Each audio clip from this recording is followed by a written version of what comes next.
Family. There are moments in the story of a people when the wind seems to shift, when the air grows strangely still, and the elders begin to whisper, "I have heard this before, somewhere long ago." And across the Caribbean Sea, in a quiet parish in Jamaica, such a whisper has risen again.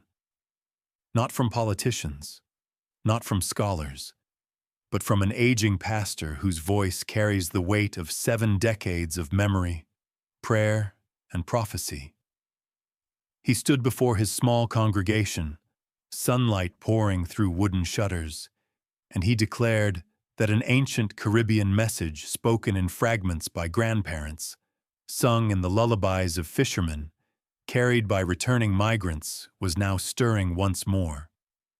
And he said it is being awakened by a leader from far across the Atlantic. Some called it coincidence.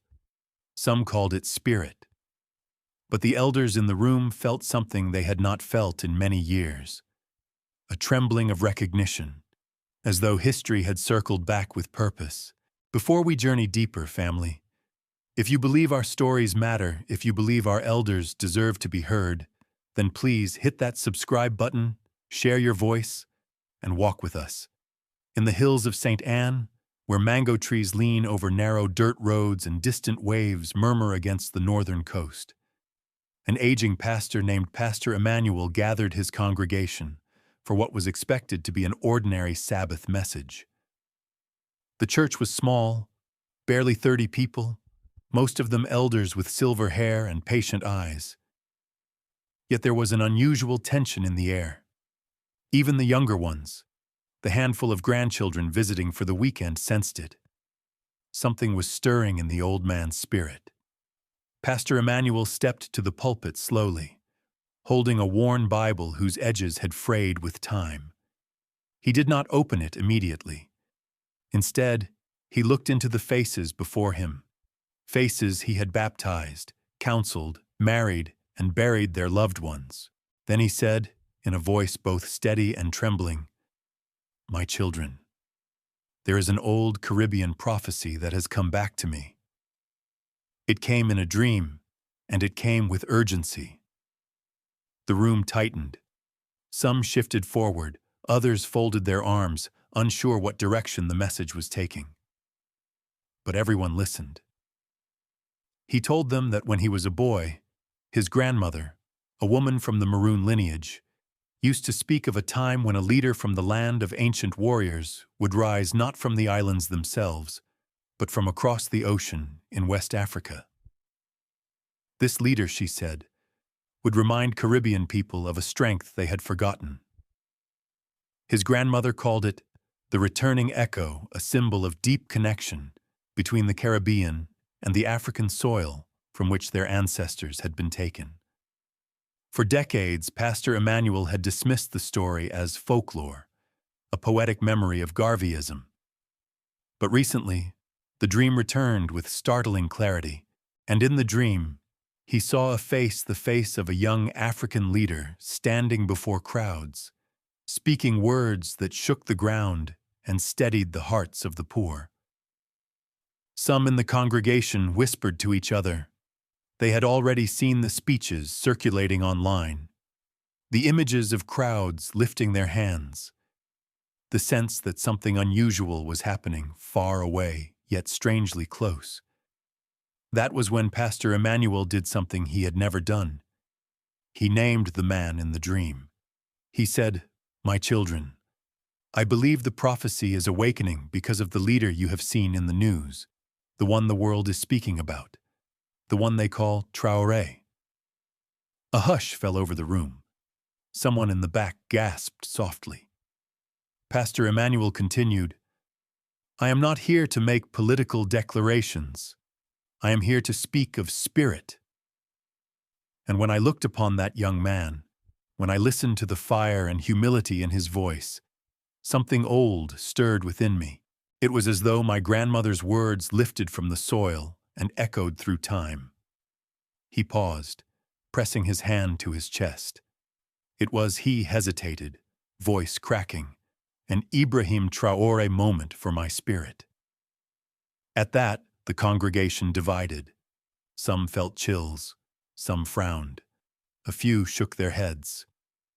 Sister Marlene, 80 years old with a cane carved from Jamaican cedar, wiped tears from her eyes. She said quietly, "Pastor, my mother told me something similar when I was a girl. I had forgotten until now, but others were uneasy." Deacon Bernard stood up, his deep voice filling the small space. "Pastor, Jamaica has had many leaders come and go. Africa has seen many rise and fall. How do we know this is anything more than coincidence? People are desperate these days. Desperate people see signs everywhere." Pastor Emmanuel nodded respectfully. "That is why I hesitated for weeks, but the dream would not leave me. And the words of the prophecy came back in full. There was a second line I had forgotten. And when it returned, I felt compelled to speak." The congregation leaned forward again. A few exchanged nervous glances. Sister Ruby whispered to her neighbor, "Every prophecy has two sides, revelation and warning." The pastor lifted his Bible, though he still had not opened it. His hand shook slightly.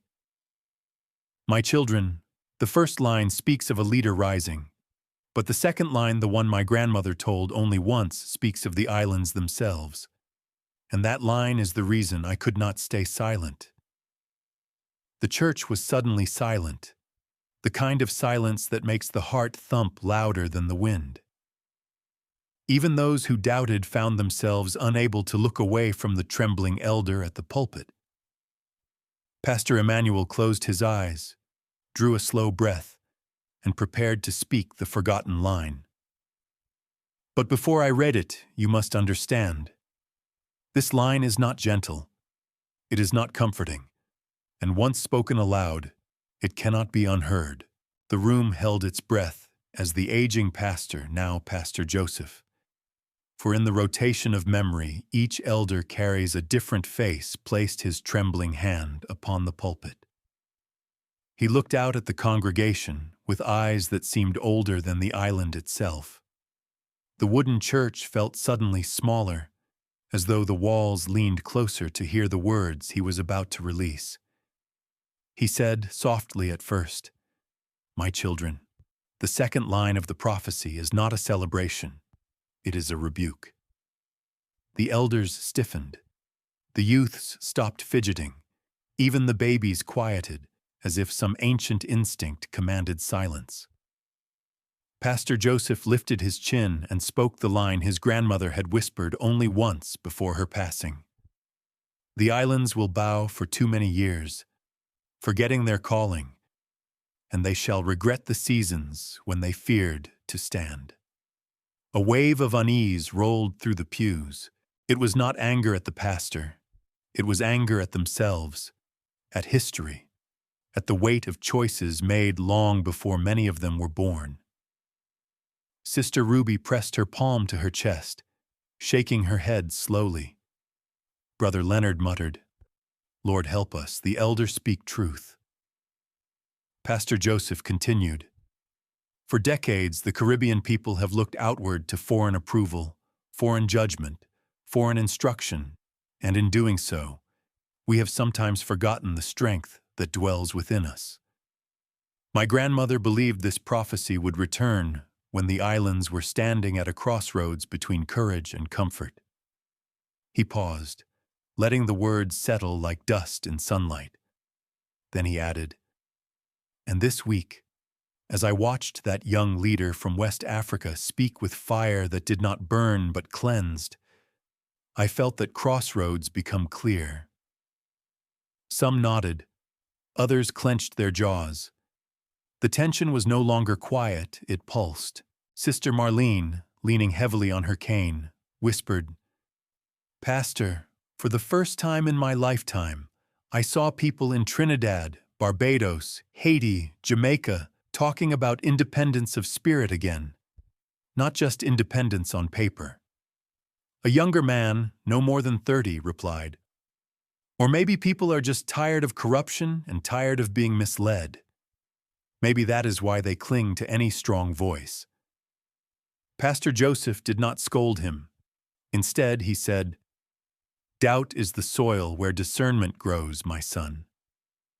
But even discernment trembles when a moment aligns too perfectly with the echoes of history."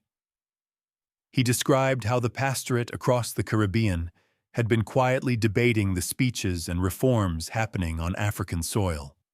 Not just politicians, not just activists. Pastors, elders, prayer circles, people who had never before spoken the name Traoré were now asking, "Why does this feel familiar? Why do our spirits respond as though something old has been touched?" He explained that when he saw the global dialogue unfold, the critics, the admirers, the elders comparing modern events to the Maroon resilience, the Garvey movement, the memories of older battles, he felt a stirring similar to what many described online as the Ibrahim Traoré reaction. The congregation shifted again. The prophecy was no longer a story. It was becoming a mirror. Then the pastor's voice rose slightly, pressing into the emotional peak of the moment. "My children, regret is a heavy companion. The prophecy speaks of regret because regret teaches. Regret reveals what we ignored, what we suppressed, what we handed over willingly. And Caribbean people, for too long, have regretted the choices forced upon them and the choices they accepted." He pointed toward the open window, where the sea breeze floated in. "Look outside. Jamaica has brilliance. Trinidad has brilliance. Barbados has brilliance. Haiti has brilliance beyond measure, yet the world speaks of us only in struggle. Do you not see how the prophecy warned us? When a people forget their calling, the world forgets their greatness." One woman broke down crying. "Pastor, I remember when we believed in ourselves. My father marched for dignity. My mother taught us pride. Somewhere along the way, we grew tired." Pastor Joseph nodded as though he too had carried that tiredness for many years. "And that," he said, "is why the prophecy does not end with regret. Regret is only the second line. There is a third line, one that speaks of awakening." The congregation straightened. Feet found the ground differently. Breathing deepened. "But," he warned, "before we reach the awakening, the prophecy says the islands must first face the truth of what their obedience has cost them." Brother Calvin raised his hand. "Pastor, are you saying the Caribbean is under judgment?" Pastor Joseph shook his head slowly. "No, my son. Not judgment, confrontation. The confrontation between who we became and who we were meant to be." The wind rattled the shutters. A few people whispered prayers under their breath. "And the prophecy," Pastor Joseph said, "declares that the islands will not begin their awakening until they recognize a sign rising not from their shores, but from the western plains of Africa. A hush, a pull, a tremor. And my children, that sign, I fear, has already begun to unfold, whether we are ready for it or not." The congregation sat frozen as the breeze carried the pastor's final words through the open shutters. And now, in the rhythm of our rotation of elders, the figure at the pulpit became Pastor Abner, a man whose presence felt carved from the same wood as the church itself. His voice was deeper than the others, slower, shaped by years of funerals, baptisms, storms, and silent vigils. He placed both palms upon the pulpit and said, "My children, the prophecy warns of consequences, not punishments. Consequences are the harvest of choices, the fruit of seeds planted long ago." The church remained still. He continued, "The third line of the prophecy, the one the elders spoke only in private circles, says, 'When the islands forget their calling, their young shall wander, their elders shall mourn, and their wealth shall leak like a cracked barrel in the sun.'" A collective sigh escaped the congregation. It was not disbelief. It was recognition. Pastor Abner allowed the weight of the words to settle before he unpacked them one by one, like treasures and wounds laid upon a table. The prophecy says, "Our young shall wander," he said. Look around the Caribbean today. How many of our brightest minds leave for foreign shores, promising to return, yet return only in photographs on the walls of morning rooms? How many mothers pray every night for children who now live oceans away? Several elders nodded. Sister Pauline whispered, "My son left at 20. He is 50 now. I have not seen him in 5 years. And the prophecy says our elders shall mourn," the pastor continued. "Not only mourn deaths, but mourn the loss of unity, the loss of neighborliness, the loss of that old Caribbean fire that once made us unbreakable. Elders mourn not because they are weak, but because they remember." A long pause, a few wiped tears, and the prophecy says our wealth shall leak, he said. It leaks through corruption, through foreign companies digging into our soil, through poor leadership, through mistrust, through division. It leaks when we forget our worth. It leaks because we were taught to believe that our islands are small, when the truth is that our spirit is vast. The congregation murmured in agreement, a low hum of shared sorrow. Pastor Abner leaned forward. "But hear me now, family. The prophecy does not end with consequences. Consequences prepare the ground for awakening. They strip away illusions. They force a people to confront what they have given away." His voice softened. "My grandmother used to say, 'The land teaches when words fail. Look at our shores. Look at the storms that grow stronger. Look at the frustration in the hearts of the youth. Look at the silence of leaders who should speak with courage. These are not punishments. They are reminders.'" He paused again, letting the church absorb his meaning. And then, he said with rising conviction, the prophecy gives a turning point. It says, "Hope shall return through a voice from the western plain, and the islands shall look to it not for salvation, but for remembrance." Suddenly the room's energy shifted. The sorrow remained, yet a quiet fire began to kindle. Pastor Abner lifted his right hand. "My children, the prophecy does not say the African leader will save the Caribbean. No. It says his voice will remind the islands of what they already are. His courage will reflect theirs. His clarity will expose their confusion. His rising will awaken their memory." Sister Ruby whispered, "So it is not about following him. It is about remembering us." "Precisely," the pastor said. "That is the true meaning. When the islands see a young man stand without fear, they will remember that they too once stood without fear." He let the silence breathe. "Family," he continued gently, "the prophecy asks us a question. It is not, will the leader rise? He has already risen. The question is, will the islands awaken when they see the echo of themselves in him?" The church trembled with that question. Some nodded. Some bowed their heads. Some stared ahead, wrestling with the truth. Then Pastor Abner asked the congregation, and by extension, every listener across the diaspora, "Family, do you believe the Caribbean has been waiting for a moment such as this? Or do you believe the pastor is reading too deeply into shadows? Tell me, which truth calls to your spirit?" He stepped back from the pulpit. Because before the awakening can begin, the prophecy says the world, especially mighty America, will cast its gaze upon the islands, and its gaze will not be gentle. The shutters rattled again, as though the wind itself wished to speak. And in the soft shifting of our rotation of elders, the voice that rose next was once more Pastor Emmanuel, quieter now, yet heavier with meaning, like the low roll of thunder before a distant storm.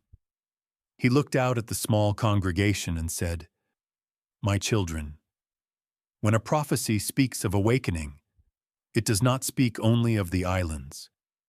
It speaks also of the world that surrounds the islands. For no nation rises alone, and no people awaken without stirring the powers that have long benefited from their sleep." He walked slowly from one side of the pulpit to the other, hands clasped behind his back. "America," he continued, "has watched the Caribbean for generations, sometimes as ally, sometimes as critic, sometimes as shepherd, sometimes as shadow. And when murmurs of awakening begin in these waters, America listens more closely than the islands may realize." The congregation remained utterly still. Pastor Emmanuel's voice dropped lower. "In recent months, across African American circles in the United States, especially among elders your age, there has been a stirring of memory. I have heard testimonies from brothers in Georgia, from sisters in Chicago, from church mothers in New York who say, 'This feels familiar. This feels like Garvey. This feels like when we believed we could shift mountains.'" He paused, allowing the memory of old movements to fill the space. "And the world beyond America is watching too," he added. "Some nations see what is happening on West African soil and whisper, 'A fire is spreading.' Others see the conversations rising in Jamaica, Trinidad, Haiti, and Barbados, and say, 'The islands are remembering themselves.' But not everyone welcomes such remembrance." A murmur of concern rippled across the room. He continued, "There are governments unsettled by the idea of small nations rediscovering courage.